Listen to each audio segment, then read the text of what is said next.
জ্ঞানী লোকের সঙ্গে বসে থাকা ইহা যেন 70 বছর নফল ইবাদতের চাইতে উত্তম। সকলেই বলেন সুবহানাল্লাহ সুবহানাল্লাহ। আমার আল্লাহ তার পবিত্র জবান মোবারকে বলছে আমার ওলিগণের কোনো ভয় নাই, তাদের কোনো সংশয় নাই। সূরা ইউনূসের ৬২ নম্বর আয়াতে বলেছে তাহারা কোনো চিন্তিত নয়। কেন? যারা আমার রাস্তায় কতল হয়ে গেছে। সাবধান, তাদেরকে তোমরা কখনো মৃত্যু বলিও না। সৈয়দ কালুশা ফকির আল্লাহর ওলি, গাউসুল আজম মাঝ ভান্ডার শরীফে লাখো কোটি ভক্তি শ্রদ্ধা আমার এই জন্য জ্ঞাপন করতে হয়।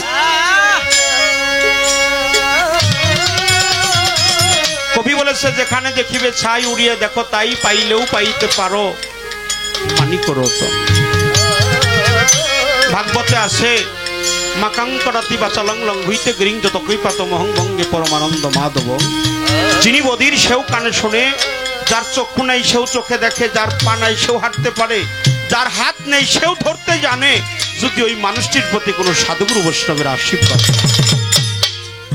আজকে মনে হয় যে সোনার বাগান, ফুটন্ত পদ্ম ফুল আমাদের সামনে বসে আছে। এমনও হতে পারে এই মাহফিলের উসিলায় আল্লাহ আমার জীবনের সমস্ত গুনাহ খাতা মাফ করে দিতে পারে। আমার দয়াল বলছে বাবা তুমি যেই দরবারে যাবে মনে প্রাণে বিশ্বাস করি ওটাই তোমার গুরুর দরবার। আজকে আমার সৈয়দ চাঁদের দরবার, আমার আরিফ চাঁদের দরবার, আমার শামসুল চাঁদের দরবার। আরে চাঁদ তো জগতে একটাই বাবা। চাঁদ কি দুইটা হইতে পারে? চাঁদ কখনো দুইটা হইতে পারে না। তাই আমার মন থেকে তত্ত্বের গুরু হলো পদকর্তা দরবেশজি লালন ফকির, আর বিচ্ছেদের রাজা হলো বিজয় সরকার। বিজয়ের গুরুদেবের নাম ছিল নীলমণি তারকনাথ ব্রহ্মচারী। এই নীলমণি তারকনাথ ব্রহ্মচারীর চরণে বিজয় সরকার ভক্তিতে বলেছিল দয়াল আমার কি আবার এই জগতে আসতে হবে? তবে আমি তোমার চরণে নিবেদন করলাম আবার যদি পাঠাও। যদি যদি কথাটার মধ্যে একটু নিগুড় রহস্য লুকিয়ে আছে। পাঠাইলে পাঠাইতে পারো, নাও পাঠাইতে পারো, তবে যদি পাঠাও একজন গুরু প্রেমিক মাতৃগর্ভে আমাকে পাঠিয়ে দিও। আমি মায়ের গর্ভে যখনই প্রবেশ করব আমার আপন মায়ের মুখ থেকে যেন আমার আরিফ চাঁদের নামটি শুনতে পারি, আমার সৈয়দ চাঁদের নামটি শুনতে পারি, আমার সৈয়দ কালুশা ফকিরের নামটা যেন শুনতে পারি, আমার আপন আপন দয়ালের আমার সেই বাবা ইয়াসিন চাঁদের নামটি যেন শুনতে পারি। আমি যেন আমার দয়ালের নাম আমার আপন মাতৃমুখে যখন শুনবো জাহাঙ্গীর বাজান, সেদিন মনে প্রাণে বিশ্বাস করব আমার দুর্লভ জনম সার্থক হয়ে গেল, ধন্য হয়ে গেল, আমি ধন্য হয়ে গেলাম। আমার মুর্শিদের পরশে আমার জীবনটাকে ধন্য হয়ে গেল।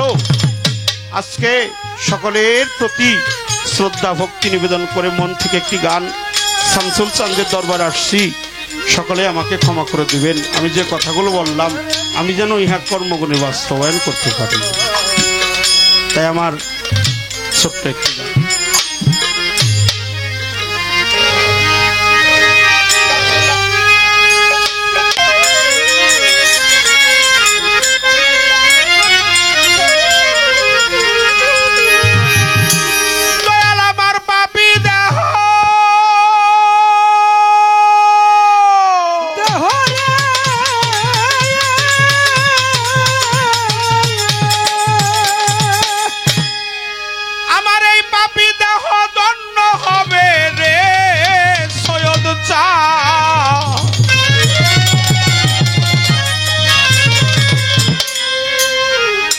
তোমার পরশ পাই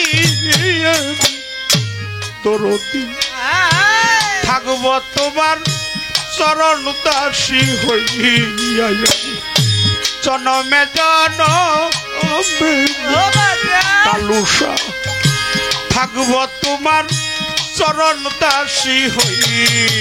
আমার পাপি দেহরে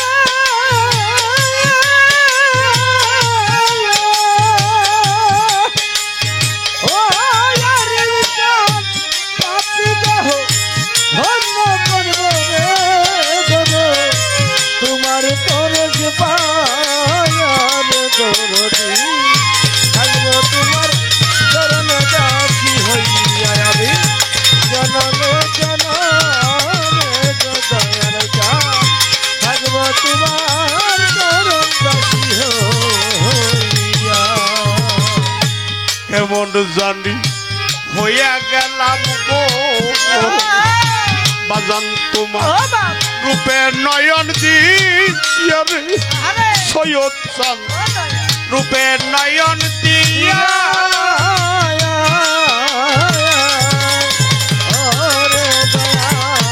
কেমন যদি হইয়া গেলাম গো আমার বাজান ওই রূপ দেখি আরে গফুরসা ওই রূপ দেখিয়া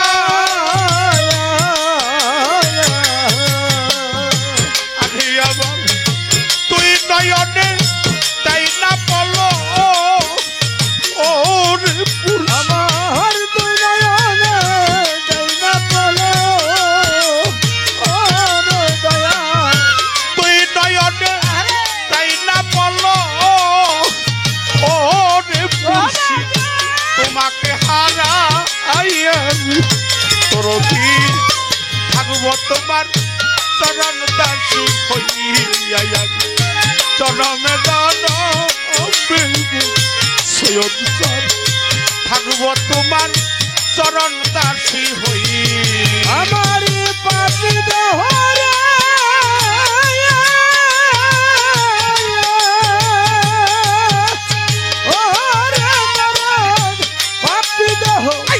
ধন্য করব রে বলে তোমার পরশ পায়ার দয়াল থাকবো তোমার চরণ দাসী হইয়া আমি জনমে জনমে দয়াল থাকবো তোমার চরণ দাসী হইয়া। কাঙ্গালেরই মুর্শিদ তুমি গো কালো বাবা কয়া সলুকাইয়া রে তোর কয়া সলুকাইয়া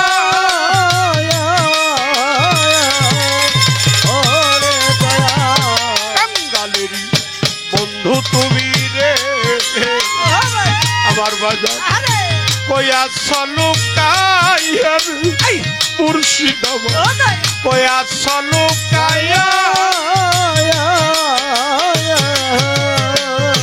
আরে ভবে আমি অভা কিনি কান্দি ও রে পুরুষে আমি অভা কিনি কান্দি ও রে মুর্শি আমি অভা কিনি কান্দি ও গো পুরুষা তোমারও লাগি ইয়ারে সরদিন থাকবো তোমার চরণ দাসী হইয়া জনমে জনমে পুরুষিত থাকবো তোমার চরণ দাসী হই আমার পাপি দোহরে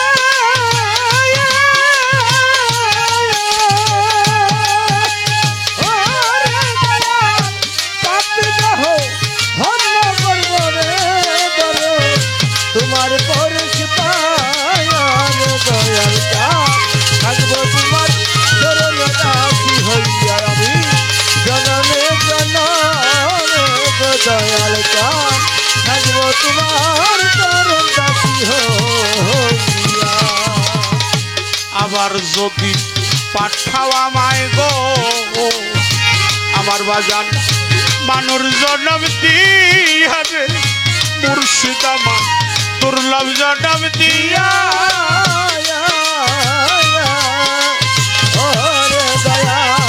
আবার যদি পাঠাও আমায় গো আমার পাগল মানুর জন্ম দিয়া রে মুর্শিদ আমার দুর্লভ জন্ম দিয়া আরে বাউল খাদে মেরি এই বিনতি ও দলিল বাউল খাদে মেরি এই বিনতি ও রে দয়া খাদে মেরি এই বিনতি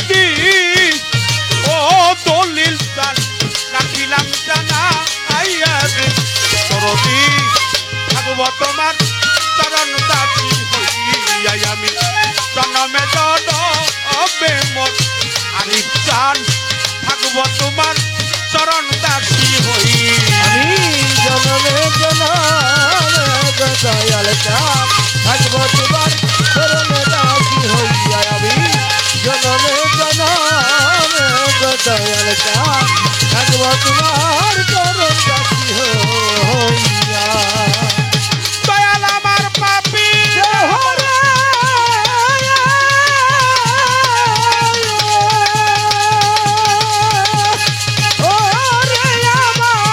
আমার এই পাপী দেহ তন্ন হবে রে বেলায়েত চাঁদ আবু বকর চাঁদ তোমার পরশ পাইয়ার রুনুচাঁদ থাকব তোমার চরণ দাসী ও